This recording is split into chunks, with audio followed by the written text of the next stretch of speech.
You're dressed to the nines, wearing a sharp suit, standing proudly as best man at your cousin's wedding. The music is playing, people are mingling, laughter is in the air. But suddenly, some random woman storms up to you, shoves a tray of dirty glasses into your hands, and orders you to clean up like you're her personal servant. Yeah, that happened to me. And instead of letting it slide, I decided to teach her a lesson she would never forget. If you've ever dreamed of serving justice to someone who tried to humiliate you, smash that like button, hit subscribe, and stick around. Because this revenge story, oh, it's deliciously satisfying. It was one of those weddings where everything feels larger than life. A grand hotel ballroom, chandeliers glowing, servers in crisp uniforms gliding between tables. I was standing near the back, scanning the room, waiting for my cue as best man. I was proud, excited, and, yeah, a little nervous. That's when she appeared. The lady in blue. I'd never seen her before. She had that look. Sharp eyes, nose slightly raised, moving through the room like she owned it. She carried herself with the kind of arrogance that makes you instinctively brace yourself. Without a word of introduction, she marched over to me, shoved a tray of dirty glasses into my hands, and barked, "Stop standing around and go clean up, table 6.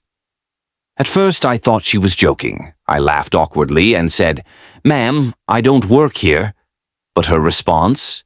A scoff, an eye roll, and then she sneered, "Then why else would you wear that?"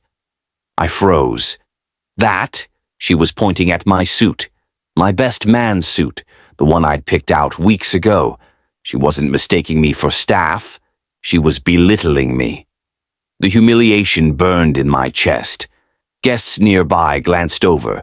A few chuckled under their breath. I felt the heat rise in my face, but I kept my composure. She thought she could reduce me to nothing with a single dismissive remark, and in that moment I promised myself, she's not walking away from this unscathed. As the night went on, I did some subtle digging. A quick word here, a casual question there. Turns out she was part of the groom's extended family. Distant cousin, maybe an aunt, it didn't matter. What mattered was her reputation. Apparently, she was infamous at family events for being loud, entitled, and constantly treating hotel staff like garbage. She had made waiters cry at a rehearsal dinner once. She thought wearing a nice dress gave her the right to boss everyone around.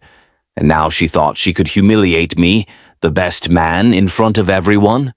Oh no, not today. The opportunity came faster than I expected.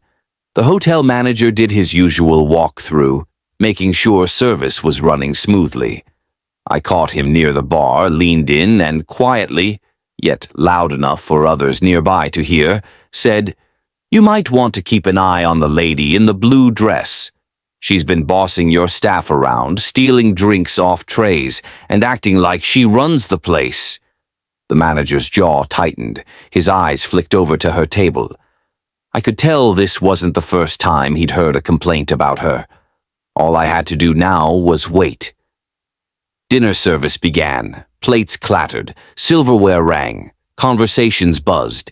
Everyone was seated. Toasts were about to begin. And then, perfect timing, the manager approached her table. 2 staff members flanked him. Their posture wasn't casual. It was official. "Ma'am," he said firmly, "we need to ask you to step outside." Her head snapped up. Confusion spread across her face. "Excuse me?" "Why?" The room went quiet. People craned their necks. Whispers spread like wildfire.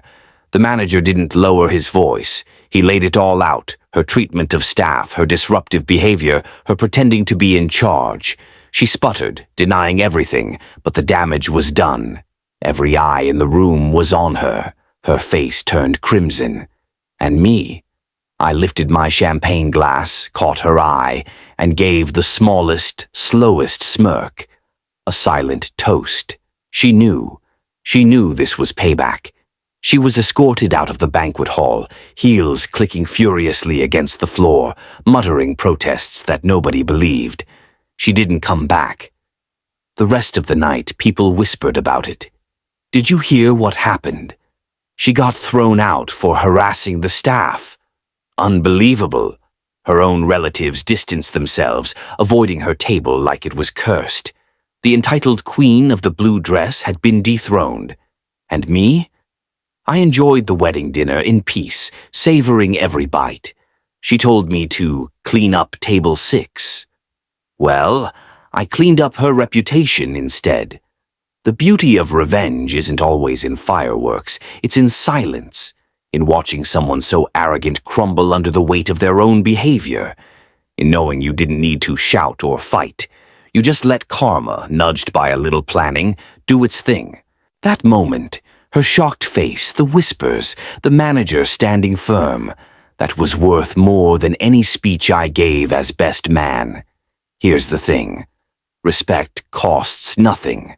A wedding is supposed to be about love, family, and celebration. But when someone tries to humiliate you just to feel powerful, sometimes the sweetest revenge is showing them they're not nearly as important as they think they are. If this story gave you chills, or maybe even a little wicked smile, hit that like button. Drop a comment with the most satisfying revenge you've ever seen, and don't forget to subscribe for more stories where karma always finds its mark.